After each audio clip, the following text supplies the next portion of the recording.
Shrimad home remedies में आपका स्वागत है और हम आपको बताएंगे भारत के 5 जगह जहां पे रावण के जीवन से जुड़ी हुई है 5 घटनाएं। और वो भी घटनाएं नॉर्मली 5 प्रमुख घटनाएं जो रावण के जीवन से जुड़ी हुई है।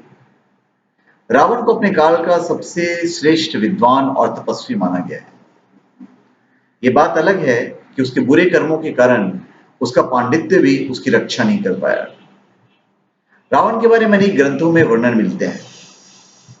रामायण में कुछ ऐसी जगहों का वर्णन मिलता है जहां रावण के जीवन की प्रमुख घटनाएं घटी हैं। आज हम उन्हीं 5 प्रमुख जगहों और उनसे जुड़ी घटनाओं के बारे में जिक्र करेंगे और आपको बताएंगे। सबसे पहला है महिष्मती नगर, जो वर्तमान में मध्य प्रदेश का महेश्वर है। वाल्मीकि रामायण के अनुसार जब राक्षस राज रावण ने सभी राजाओं को जीत लिया, तब वो महिष्मती नगर के राजा सहस्त्रबाहु अर्जुन को जीतने की इच्छा से उसके नगर में गया। उस समय सहस्त्रबाहु अर्जुन अपनी पत्नियों के साथ नर्मदा नदी में जल क्रीड़ा कर रहा था। रावण को जब पता चला कि सहस्त्रबाहु नहीं है, तो युद्ध की इच्छा से वहीं रुक गया। नर्मदा की जलधारा देखकर रावण ने वहां भगवान शिव का पूजा करने का विचार किया। जिस स्थान पर रावण भगवान शिव की पूजा कर रहा था, वहां से थोड़ी दूर सहस्त्रबाहु अर्जुन अपने पत्नियों के साथ जल क्रीड़ा कर रहा था। सहस्त्रबाहु अर्जुन की 1000 भुजाएं थी। उसने खेली खेल में नर्मदा का प्रवाह रोक दिया, जिससे नर्मदा के पानी का तट ऊपर की ओर चढ़ने लगा। जिस स्थान पर रावण पूजा कर रहा था, वह भी नर्मदा के जल में डूब गया। नर्मदा में आई इस अचानक बाढ़ के कारण को जानने के लिए रावण ने अपने सैनिकों को भेजा। सैनिकों ने रावण को पूरी बात बता दी। रावण ने सहस्त्रबाहु अर्जुन को युद्ध के लिए ललकारा। नर्मदा के तट पर ही रावण और सहस्त्रबाहु अर्जुन में भयंकर युद्ध हुआ। अंत में सहस्त्रबाहु अर्जुन ने रावण को बंदी बना लिया। जब यह बात रावण के पितामह पुलस्त्य मुनि को पता चली, तो सहस्त्रबाहु अर्जुन के पास गए और रावण को छोड़ने के लिए निवेदन किया। सहस्त्रबाहु अर्जुन ने रावण को छोड़ दिया और उससे मित्रता कर ली। फिर है बैद्यनाथ, जो वर्तमान में झारखंड में है। शिव पुराण के अनुसार रावण भगवान शिव का बहुत बड़ा भक्त था। उसने बहुत कठिन तपस्या की और एक एक करके अपने मस्तिष्क भगवान शिव को अर्पित कर दिए। उसके इस तपस्या से शंकर भगवान बहुत प्रसन्न हुए। उसके 10 सिर भगवान शंकर ने जोड़ दिए। रावण ने भगवान से वरदान के रूप में भगवान शिव को अपने साथ लंका चलने की बात कही। भगवान शिव ने रावण की बात मान ली, लेकिन रावण के सामने एक शर्त रखी। शर्त यह थी कि अगर रावण भगवान के शिवलिंग को रास्ते में कहीं भी जमीन पर रख देगा, तो भगवान शिव उसी जगह पर स्थापित हो जाएंगे। रावण ने भगवान शिव की शर्त मान ली और शिवलिंग को लेकर लंका की ओर जाने लगा। यह सूचना मिलते ही देवताओं में खलबली मच गई। यदि भगवान शिव लंका में स्थापित हो जाएंगे, तो लंका को हरा पाना किसी के लिए भी संभव नहीं हो पाएगा और हराना असंभव हो जाएगा। ऐसे में रावण को कोई भी नहीं हरा पाता।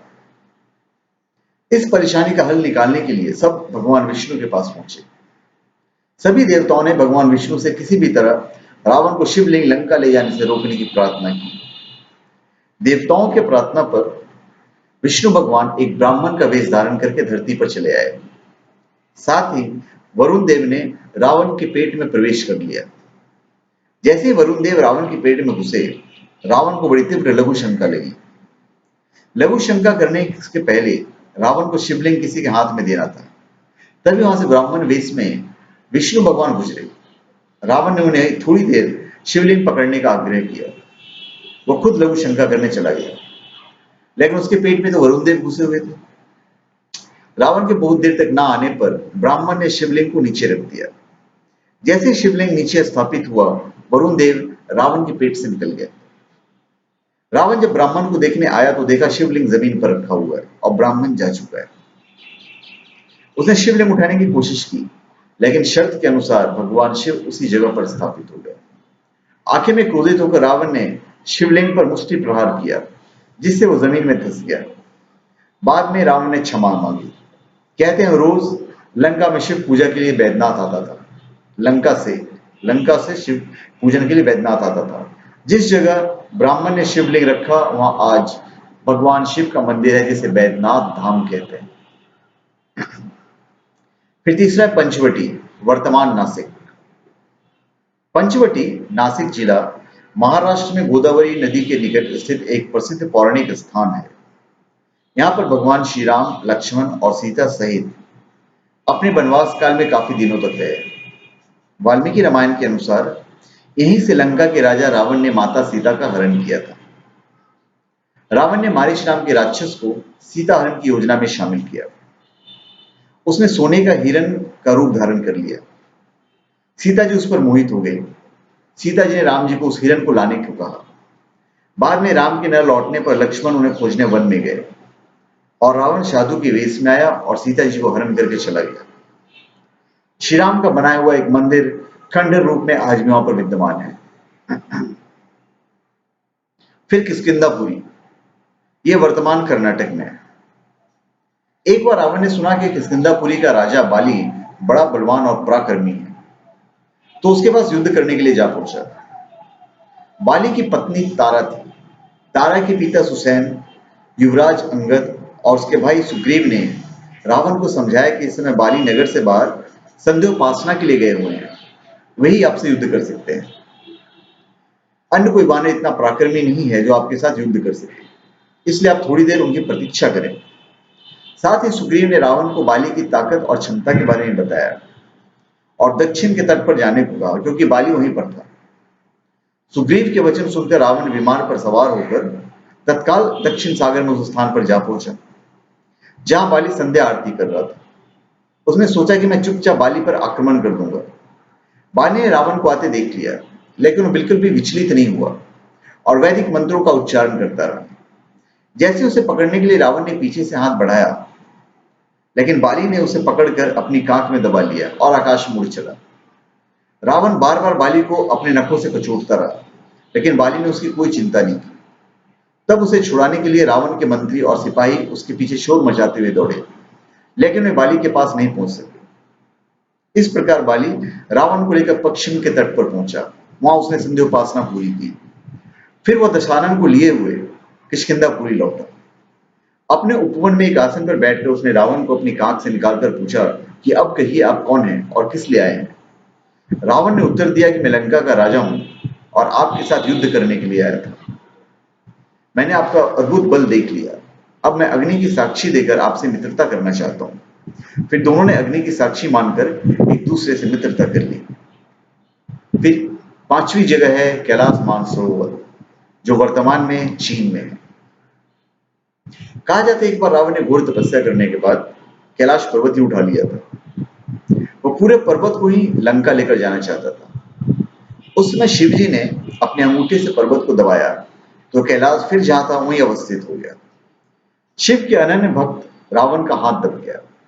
तब वो अपने भूल के लिए भगवान शिव से माफी मांगने लगा और उनकी स्तुति करने लगा। वही स्तुति आगे चलकर शिव तांडव सोत कहलाई। कैलाश मानसरोवर पर रावण के कई वर्षों तक तप करने का वर्णन भी ग्रंथों में मिलता है। तो ये थे वो 5 जगह जहां पर या जो घटनाएं हैं वो रावण से कनेक्टेड है। तो कहीं ना कहीं हिंदुस्तान में रावण का आना जाना लगा रहता था। अब हमारा आपको वीडियो कैसा लगा ये तो आप कमेंट में बिल्कुल बताइएगा कि आप कहां तक सहमत हैं।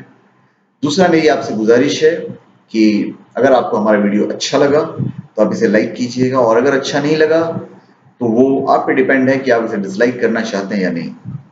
अगर ये चीज आपको अच्छी लगी, ये वीडियो आपको अच्छा लगा, तो मैं चाहूंगा कि जिस तरह ये ज्ञान आप तक पहुंचाए, हमसे आप तक पहुंचाए, उसी तरह अगर आप इसे शेयर करेंगे तो ये दूसरों तक पहुंचेगा।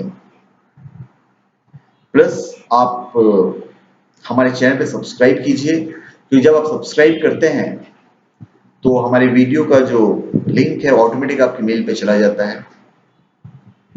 और अगर आपकी कोई फरमाइश है कि या कोई जानकारी आप चाहते हो किसी भी चीज से रिलेटेड, तो हमारे वीडियो के नीचे जो कमेंट बॉक्स है उसमें आप अपने कमेंट दे सकते हैं।